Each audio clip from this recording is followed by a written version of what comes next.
Yerusalem Barat mendadak berubah menjadi kota dalam kepanikan ketika serangan balasan Qatar menghantam jantung pertahanan Israel. Malam itu, sekitar 20 pos militer strategis luluh lantak diterjang rudal balistik jarak menengah yang diluncurkan hampir bersamaan. Suara ledakan menggema berulang kali, memecah langit gelap dan memantulkan cahaya merah menyala di udara. Bagi warga sipil yang tinggal di sekitar kompleks militer, malam itu serasa kiamat kecil. Jendela-jendela pecah, tanah bergetar, dan asap hitam membubung tinggi menutupi horizon kota. Serangan ini bukan datang tanpa alasan. Beberapa jam sebelumnya, jet tempur Israel melancarkan serangan ke ibu kota Doha, Qatar, dengan dalih memburu anggota Hamas yang dituduh bersembunyi di sana. Namun serangan itu justru menghantam fasilitas sipil. Puluhan warga sipil menjadi korban, termasuk perempuan dan anak-anak.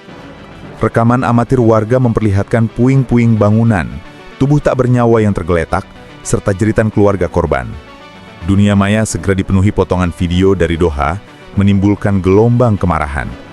Bagi rakyat Qatar, ini bukan sekedar serangan militer, melainkan penghinaan terhadap kedaulatan mereka. Tekanan publik melonjak. Ribuan warga Doha turun ke jalan, mengibarkan bendera, dan menuntut balasan tegas. Pemerintah Qatar yang semula hanya mengeluarkan kecaman, akhirnya bergerak lebih jauh. Militer diberi wewenang untuk melakukan respon cepat. Dalam hitungan jam, rudal balistik jarak menengah dipersiapkan. Rudal ini adalah hasil kerjasama pertahanan dengan beberapa negara Teluk, dikenal memiliki presisi tinggi dan daya ledak besar. Target dipilih dengan seksama, 20 pos militer Israel di Yerusalem Barat yang memegang peran penting dalam koordinasi operasi militer regional. Tepat menjelang tengah malam, sekitar 30 rudal ditembakkan secara serentak. Radar Israel memang sempat menangkap pergerakan rudal-rudal itu, tetapi Iron Dome yang selama ini dibanggakan hanya berhasil mencegat 7 diantaranya. Sisanya meluncur tanpa hambatan, menghantam sasaran satu persatu. Ledakan pertama meluluh lantakan pos komando utama di distrik barat Yerusalem. Dentumannya terdengar hingga belasan kilometer. Diikuti kobaran api dari gudang amunisi yang meledak beruntun. Warga menggambarkan malam itu seperti neraka singkat, dengan cahaya oranye berpadu asap pekat yang menutupi langit. Tidak lama kemudian, gudang logistik militer juga menjadi sasaran. Stok amunisi, bahan bakar, dan perlengkapan militer terbakar, menciptakan api yang sulit dipadamkan. Kendaraan lapis baja meledak satu persatu, menambah serangkaian ledakan sekunder yang membuat kepanikan semakin parah. Tentara yang sedang bertugas tak lagi mampu mengendalikan situasi. Sebagian berlarian meninggalkan pos, sebagian lain mencoba memberi perintah, namun komunikasi sudah terputus. Jalur radio hancur, server komando lumpuh, dan jaringan komunikasi antar pos mati total. Saksi mata menggambarkan suasana kacau. Tentara Israel yang biasanya tampil penuh percaya diri di depan kamera, kini terlihat pucat. Seragam mereka compang-camping terkena serpihan ledakan, dan sebagian berteriak panik mencari rekan mereka. Warga sipil yang tinggal di sekitar kompleks militer berhamburan keluar rumah, membawa anak-anak mereka mencari tempat aman. Sirena ambulans dan mobil pemadam meraung tiada henti. Banyak rumah sipil di sekitar area terkena imbas gelombang ledakan, kaca jendela pecah, dan beberapa keluarga harus diungsikan. Kerugian segera terlihat jelas.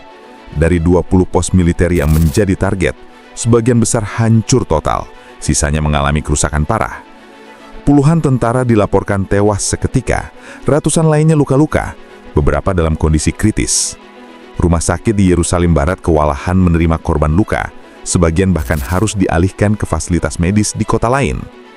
Israel berusaha menutupi jumlah korban dengan alasan keamanan nasional, tetapi laporan independen dan rekaman warga memperlihatkan skala kerusakan yang tak bisa disembunyikan. Iron Dome, sistem pertahanan kebanggaan Israel, tercoreng. Selama bertahun-tahun, sistem itu dipuji sebagai tameng yang hampir sempurna. Namun malam itu, dunia menyaksikan kelemahannya. Dari 30 rudal, hanya segelintir yang berhasil dicegat. Sisanya menghantam sasaran dengan presisi mematikan. Komentator militer menyebut kegagalan itu sebagai pukulan telak terhadap reputasi Israel. Di media sosial, ribuan komentar mengejek, menyebut Iron Dome tak lebih dari payung bojor yang gagal melindungi tentaranya sendiri. Pemerintah Qatar segera menggelar konferensi pers setelah serangan. Juru bicara militer menyatakan bahwa tindakan tersebut adalah balasan sah dan terukur. Mereka menegaskan bahwa Qatar tidak mencari perang, tetapi tidak akan tinggal diam jika kedaulatannya diinjak. Kami tidak ingin memperluas konflik, tapi jika Israel kembali melanggar, maka balasan berikutnya tidak akan berhenti pada 20 pos, melainkan jauh lebih besar, ujar pernyataan itu. Warga Qatar menyambut langkah ini dengan euforia. Ribuan orang berkumpul di jalan-jalan Doha, mengibarkan bendera, bernyanyi, dan meneriakkan slogan perlawanan. Bagi mereka, ini bukan hanya aksi militer, melainkan pembelaan martabat bangsa. Sementara itu, politik dalam negeri Israel langsung berguncang. Oposisi menuding pemerintah gegabah dengan menyerang Doha. Mereka menyebut langkah itu tidak strategis, hanya menambah musuh baru dan memperluas lingkaran konflik. Perdana Menteri dan Menteri Pertahanan saling melempar pernyataan, berusaha meredam kepanikan publik.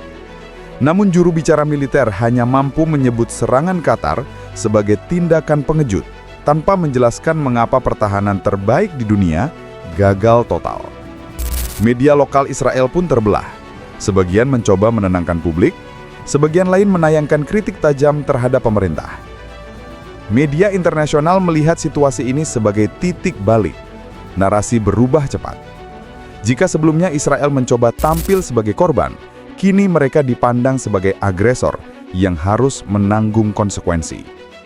Amerika Serikat menyerukan deeskalasi, namun enggan menyalahkan Qatar secara langsung. Uni Eropa terpecah. Beberapa negara mengecam Israel karena menargetkan fasilitas sipil, sementara yang lain memilih bungkam demi menjaga kepentingan energi dengan teluk. Iran dan Turki dengan lantang mendukung langkah Qatar, sedangkan Kuwait dan Oman menyatakan solidaritas penuh. Negara-negara Asia juga ikut mengecam, menyebut serangan Israel ke Doha sebagai tindakan berbahaya yang melampaui batas konflik. Di dunia maya, serangan Qatar langsung jadi topik global. Tagar Qatar Strikes Back, hashtag Doha Revenge, dan hashtag Ironfield mendominasi lini masa. Ribuan meme bermunculan memperlihatkan pos militer Israel yang terbakar dibandingkan dengan menara Jenga yang runtuh ditarik bocah kecil. Komentar-komentar satir bermunculan. Katanya pos kebal serangan, kok robohnya kayak panggung hajatan kena angin? Atau tentara yang biasanya arogan, ternyata lari lebih cepat dari atlet Olimpiade. Sindiran-sindiran itu viral memperburuk citra Israel di mata publik dunia. Kerugian Israel diperkirakan mencapai miliaran dolar. Gudang logistik, pos komando utama, dan kendaraan tempur lapis baja hilang tanpa sisa. Namun kerugian terbesar justru ada pada moral pasukan. Banyak tentara yang selamat mengaku tidak pernah membayangkan Qatar mampu melancarkan serangan sebesar ini. Selama ini, mereka hanya terbiasa menghadapi roket Gaza atau serangan sporadis dari Lebanon. Kini mereka harus menerima kenyataan bahwa sebuah negara teluk yang selama ini dianggap aman dan modern mampu memberikan perlawanan langsung dan efektif.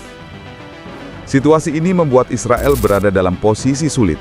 Mereka harus tetap menjaga garis depan di Gaza, Lebanon, dan tepi barat, tetapi pada saat yang sama menghadapi ancaman baru dari Qatar. Oposisi politik semakin keras menekan pemerintah, menyebut keputusan menyerang Doha sebagai langkah paling bodoh dalam sejarah. Israel ini ibarat pemain catur yang ingin memakan pion tapi malah menyerahkan rajanya sendiri untuk dimakan lawan, ujar salah seorang anggota parlemen oposisi. Dunia internasional pun melihat Israel semakin terisolasi. Sekutu tradisional mulai ragu memberikan dukungan penuh, khawatir keterlibatan lebih jauh akan memicu eskalasi besar di kawasan. Sementara itu, Qatar justru mendapat simpati luas, dipandang sebagai negara kecil yang berani menegakkan martabatnya. Gambar pos militer Israel yang terbakar tersebar di televisi global, menjadi simbol bahwa dominasi militer Israel tidak lagi mutlak. Yerusalem Barat malam itu menjadi saksi betapa cepat keseimbangan konflik bisa berubah. Israel yang selama ini merasa kebal, ternyata rapuh ketika berhadapan dengan lawan yang berani menggunakan teknologi militer modern. Serangan Qatar bukan sekedar balas dendam, melainkan pesan keras. Setiap agresi terhadap fasilitas sipil akan dibalas dengan kekuatan penuh. Dunia menyaksikan babak baru konflik Timur Tengah, di mana Israel tidak lagi hanya berhadapan dengan musuh tradisional, tetapi juga negara-negara yang selama ini memilih diam.